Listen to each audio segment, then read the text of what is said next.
আমাদের সহকর্মী জ্যাভলিন সেই খবরাখবর জানাবেন। ধন্যবাদ তামান্না। শুধু ট্রাফিক নয়, ট্রাফিকের পাশাপাশি আপনাদেরকে কোনো মোটা কাপড় পরে বেরোতে হবে কিনা সেই খবরটিও জানিয়ে দেবো, অর্থাৎ আবহাওয়ার খবরও জানিয়ে দেবো।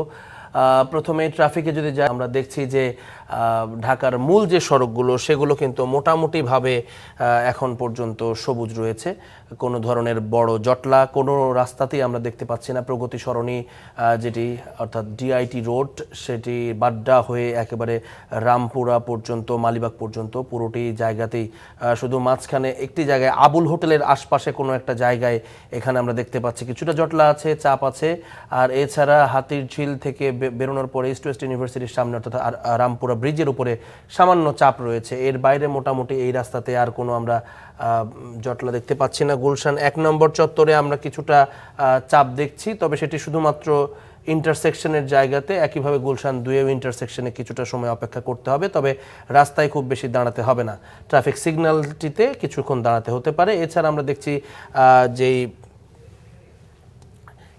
দেখছি কারণ বাজারের যেই মোড়টি রয়েছে সেখানেও মোটামুটি 5টি সড়কেই মোটামুটি সচল রয়েছে।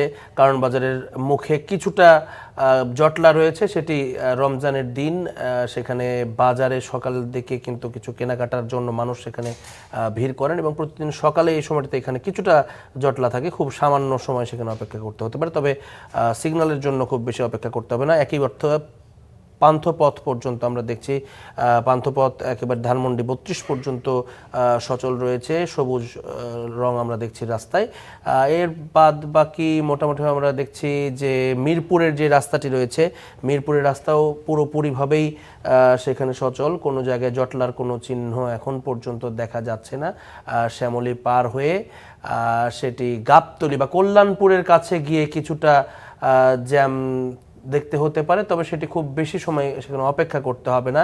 বিজয় সরণিতেও ইন্টারসেকশনে জ্যাম রয়েছে কিছুটা। জাহাঙ্গীর গেটে মোটামুটিভাবে ইন্টারসেকশন যেগুলো রয়েছে সেই ইন্টারসেকশনগুলোতেই কিছুটা অপেক্ষা করতে হতে পারে। মহাখালী বাস টার্মিনালেও আমরা দেখছি মোটামুটি চাপমুক্ত। মূলত যে রমজানের জন্য করে আজ থেকে স্কুল ছুটি রয়েছে এবং আমরা দেখেছি গতকালকে এই ঘোষণা আসার পর থেকে কিন্তু অনেকে যাদের বিশেষ করে যারা গৃহিণী, তাদের কিন্তু সন্তানকে নিয়ে অনেকেই ঢাকা থেকে তাদের নিজ জেলায় চলে গেছেন এবং আজকেও হয়তোবা কিছুটা আমরা দেখতে পাবো আগামী 2-3 দিন আরও অনেকেই কিন্তু ঢাকা ছাড়বেন, যেহেতু স্কুল প্রাইমারি এবং মাধ্যমিক দুটোই বন্ধ।